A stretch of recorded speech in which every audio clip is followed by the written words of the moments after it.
Oi, obrigada por assistir mais uma aula do nosso curso. Hoje vamos comentar a lista de exercícios que passei para ajudar a fixar as operações matemáticas na linguagem R e os exercícios bônus, que é como se fosse as cenas do próximo capítulo do próximo módulo e como a gente está tentando o nível de sintaxe que a gente está querendo construir para facilitar cálculos futuros.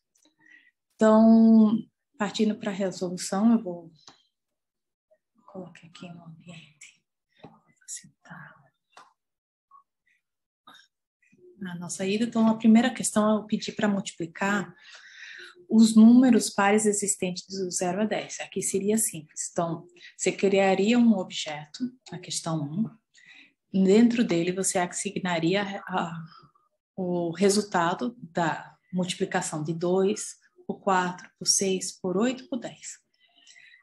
Eu recomendo colocar, não precisa os parênteses nesse caso aqui, porque é uma operação simples, mas eu recomendo vocês sempre colocando parênteses para acostumar com a lógica da sintaxe, porque o R sempre vai ler de dentro para fora e vai agrupar de acordo com parênteses. E quando os cálculos e os análises começarem a ficar mais complexos, essa maneira de pensar com os parênteses vai facilitar muito evitar erros de código. Então, por favor, isso seria uma coisa que iria facilitar a nível futuro. Então, vamos rodar aqui a questão 1. E aqui é o resultado.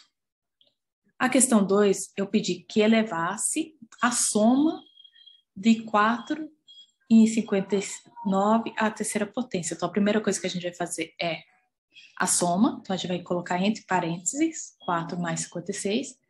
E o resultado dessa soma vai ser elevado a coisa. Então, a gente abre mais um parêntese e coloca o resultado dela na potência de 3. O sinal de potência pode ser o acento circunflexo ou os dois asterísticos. O R entende igual essas duas conotações para a função de potência, ok? Então, vamos rodar aqui. Lembrar de selecionar todo ou colocar... Você pode colocar aqui sem selecionar e mandar correr, aí ele vai correr por cada linha, né? Vai mandar rodar no R cada linha. Se você colocar só um pedaço dela, ou selecionar, ele não vai reconhecer e vai dizer que tem um erro porque o objeto não está completo, certo? Então, a resposta da questão 2 é essa daqui. A terceira questão, eu pedi que vocês fizessem a razão entre 660 e 232, somando a ele esse resultado a 46. Então, primeiro, a razão, entre parênteses, mais o resultado dele. Então, aqui entre parênteses. Aí, depois é para subtrair o total da multiplicação entre esses números elevado a questão. Então, a multiplicação, entre parênteses, e elevado à potência de 4. Parênteses. E lembrando, novamente, sobre qualquer um dos dois seria o mesmo resultado, ok? Vamos rodar. Command return no Mac, Ctrl e Enter no Windows e Linux. Questão 4.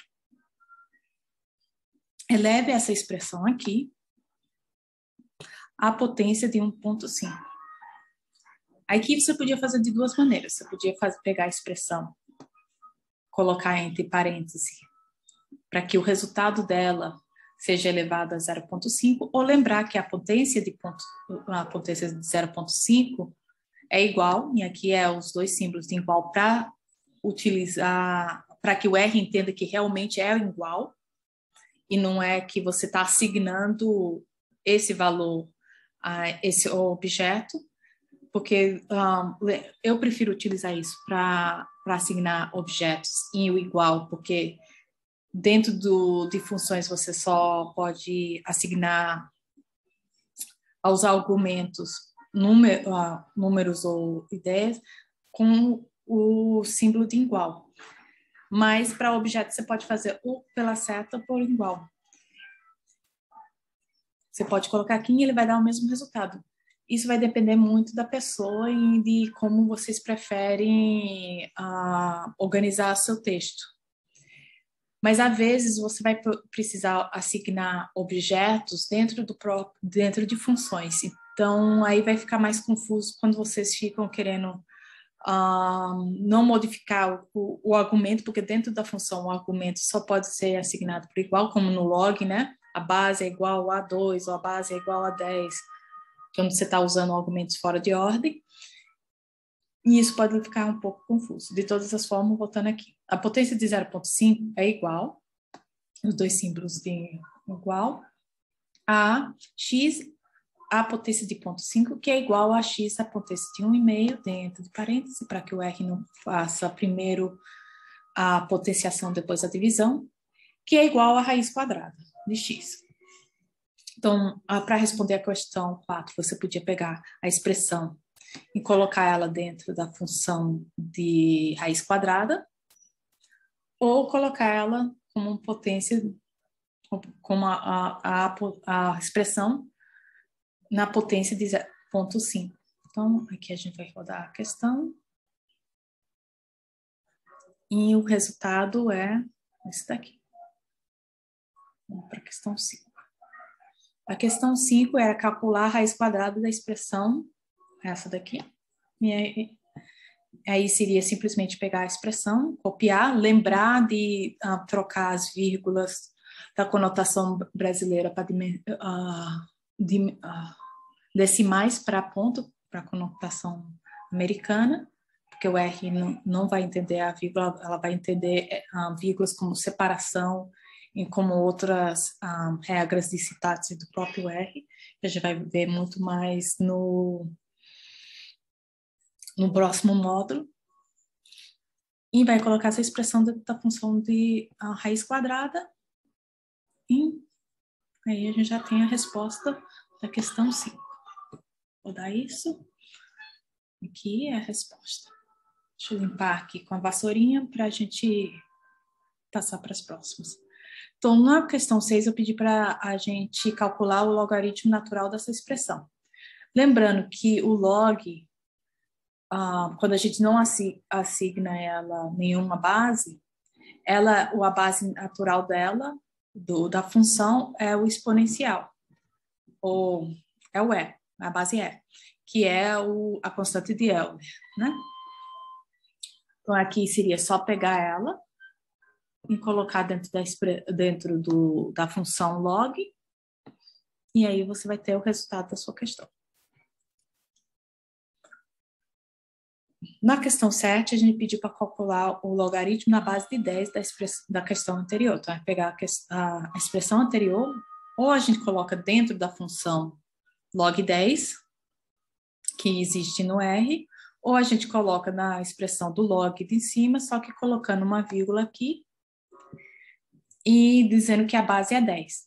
Lembre-se que no argumentos do log, vai primeiro o x, né, o log de que a gente vai fazer, e o segundo argumento é a base. Você pode também colocar como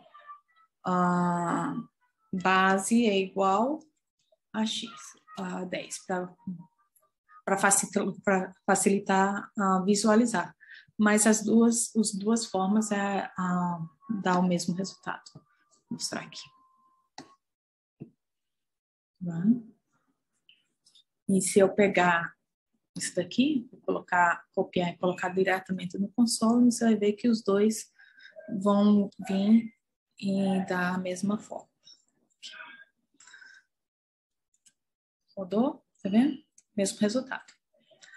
Na questão 8, eu pedi para fazer a raiz quadrada dos resultados das questões 6 e 7. Se você não tivesse criado os objetos das questões 6 e 7, você teria que voltar atrás, refazer o cálculo, ou pegar as expressões dos cálculos e colocar no que a gente quer fazer. Ao assignar objetos, as respostas a objetos, isso facilita muito na hora de a gente de fazer determinações ou cálculos matemáticos mais downstream do seu código. Então, você pode ver que, às medidas que a gente for fazendo as perguntas no nosso ambiente de trabalho, a gente tem criado os objetos de todas as questões aqui. Então, é simplesmente a gente pegar o log da questão 6, assim coloca aqui o 6, o objeto, log na base 2, ou log 2 da questão 6. E a gente responde a primeira parte da questão, questão A. A gente vai rodar aqui, e aqui essa é a primeira resposta do log da questão, do resultado da questão 6 na base 2. E a gente faz a mesma coisa para a questão 7. E aqui temos o nosso resultado. Questão 9, vamos apagar aqui para ter mais espaço. Questão 9, a gente está pedindo a raiz quadrada dessa expressão aqui.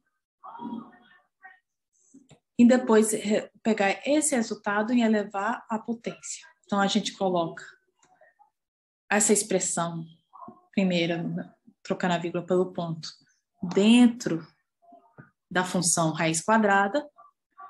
Essa raiz quadrada, o resultado disso, dentro de outro parênteses, para levar ela à potência, à décima potência. Aqui é só rodar. E aqui é o nosso resultado. A questão 10 é a razão do logaritmo natural dessa expressão e o logaritmo na base 2 desse número aqui. Então, aqui a gente pode fazer de duas maneiras, né? A gente pode colocar como é que é o logaritmo natural. A gente simplesmente coloca o log e a expressão dentro. Aí a gente coloca a razão, simplesmente dividir a razão. E log 2 do número. Ou a gente pode colocar log e assignar a ele a base 2. Ambas formas, o resultado está correto. Pronto. Vamos falar agora um pouco dos exercícios bônus olhando ao futuro. A questão 1 era para somar os primeiros 100 números inteiros positivos. E eu coloquei na questão já a fórmula para vocês já saberem o que precisa. Então, a ideia seria você assignar ao N o valor de 100, que é porque você quer os 100 primeiros. E depois aplicar a fórmula com o objeto já feito, e aí você teria o resultado da questão 11. Então, primeiro você assigna o N, porque se você não assignar ele primeiro, ele vai dar erro na questão, porque o objeto N não vai existir para realizar, para preencher a fórmula. Aí você depois coloca a resposta no número 11. E esse aí é o resultado da soma dos 100 primeiros números inteiros positivos. Na questão 12, ele pede para fazer a mesma coisa, só que em vez de 100, de 1 a 1000. Então, o que é que você precisa fazer? É alterar qual é o valor que está sendo assignado a N. Então, em vez de 100, dá o 1000, roda aqui, assignou a 1000, ele vai alterar o objeto aqui de 100 para 1000, e você coloca a mesma fórmula que colocou no 11, só que como o valor de N agora é 1000, a resposta vai dar agora a soma de 1 a 1000, que é 500.000 em 50, ou em 500. A questão 13 é para a gente aprender um pouquinho sobre a função sec e soma, que são outras maneiras de a gente resolver as questões 11 e 12. Primeiro, a ideia era, aqui a gente não precisa reassignar, porque ele já tá, o N já está com valor de 1000. A ideia seria você checar aqui o que seria o sec, a função sec. Aí você aprende que ele é um gerador de sequência, rodar o código que eu já tinha entregado e assignar ao X a sequência de 1 a N, que seria de 1 a 1000 nesse caso. E isso aqui vai criar um vetor numérico, que seria uma lista de 1 a 1000. Isso daqui a gente vai ver mais a profundo no próximo módulo. Por isso que eu estava, que é o exercício bônus olhando ao futuro. Então, a gente manda rodar e ele vai criar um vetor que vai ter números de 1 a 1000. Depois, ele pediu para você dar uma olhada para a função suma do x, que a gente acabou de criar, que a gente viu que é esse vetor de 1 a 1000. Você pode colocar o comando de interrogação sum, e você vai ver que ele também é parte do pacote básico do R, e que ele é uma soma. Ele soma tudo que está dentro de um objeto. E tem outras fórmulas bem interessantes para utilizar, que vocês podem fazer nos exemplos, que assim aprende um pouco mais da utilização do vetor, ou do vetor não, da função. Então, aqui vamos rodar ele, e a gente vai ver que a soma do vetor de 1 a 1000 é 500.500, que é o mesmo resultado de que quando a gente rodou a questão 12 utilizando a fórmula. Tá vendo? Então, a resposta mais correta seria que a sequência, o sec cria uma lista sequencial de números e sum calcula a soma de 1 a 1000. Mais tarde, quando vocês estiverem olhando o help, você vê que o sequência pode até fazer um número sequencial do número, assim, a cada por 2, então ele vai crescendo a cada 2 ou a cada 0,5, e aí você para adiante que você vai ver quando você curiosear um pouco mais sobre a função. A questão 14 era uma questão de evaliação. Desculpa, tradução direta do inglês. Ele é, assim, matemática e para computação, a gente faz testes de se a nossa fórmula está funcionando direitinho. E também, ou a nossa função que a gente criou, alguma coisa do estilo, porque tem sempre pacotes novos sendo criados e para novos desafios e novas questões. Isso é uma das benefícios do R, é que sempre tem novas formas de fazer análises sendo gerados todos os dias, porque a comunidade é muito grande. Então, por exemplo, se eu quisesse avaliar a função da raiz quadrada, eu posso colocar 4, que todo mundo que é uma raiz quadrada fácil, você sabe que a raiz quadrada de 4 é 2, e você roda a função e você vê que ele está funcionando bem.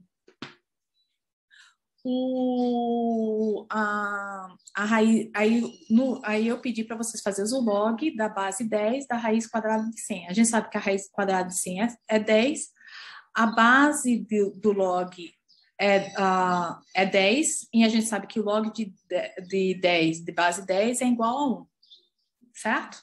Porque para ter qual é o número que você precisa para ter a base igual a 10, seria 1, né? 10 elevado a 1 é 10. Então, vamos rodar aqui e realmente a gente tem a resposta 1. Na questão 15, a gente expressa eu queria a expressão que retornasse o valor armazenado em X. Então, a ideia toda era vocês pegar os números, substituir o X por algum número qualquer, nesse caso aqui eu substituí por 3, e rodar no seu console ou na sua lista. Ou você pegar, ver qual era a função que você não conhece, que é essa daqui, e que é ESP. ESP, e perguntar o que é. O que é ESP? E aí você vai ver que, como a função de log computa logaritmo, o ESP computa a função exponencial. Isso implica o quê? Função exponencial é a constante de Euler elevado a x. Então, e a gente sabe que o log natural é log com a base da constante de Euler. Então, nesse sentido aqui, a gente já poderia sacar a resposta pela própria questão 14, que é a prova de avaliação do log de 10. E a gente saberia que seria log da exponencial 3, porque ele deveria, porque você estaria com a base do exponencial e a base do exponencial e o exponencial elevado a 3, qual seria o número que daria igual? Seria o x. É matemática aqui. Então, mas a outra forma de fazer, que seria mais fácil, é você pegar todos eles, substituir o x por um numeral e rodar. E você vê que de todos eles, o que retornou o x, que nesse caso era o 3, é o log do exponencial, da função do exponencial 3. Certo? É tanto que se você pegar o exponencial, a função do exponencial e colocar de 1, você, em teoria, você receberia de volta a base. A gente sabe que a constante de Euler é 2,71 e algo, então esse deveria ser a resposta que a gente obteria. Então, exponente elevado a 1, você daria a constante de Euler. Então, é isso que eu queria falar nesse momento. Então, bons estudos e até o próximo módulo.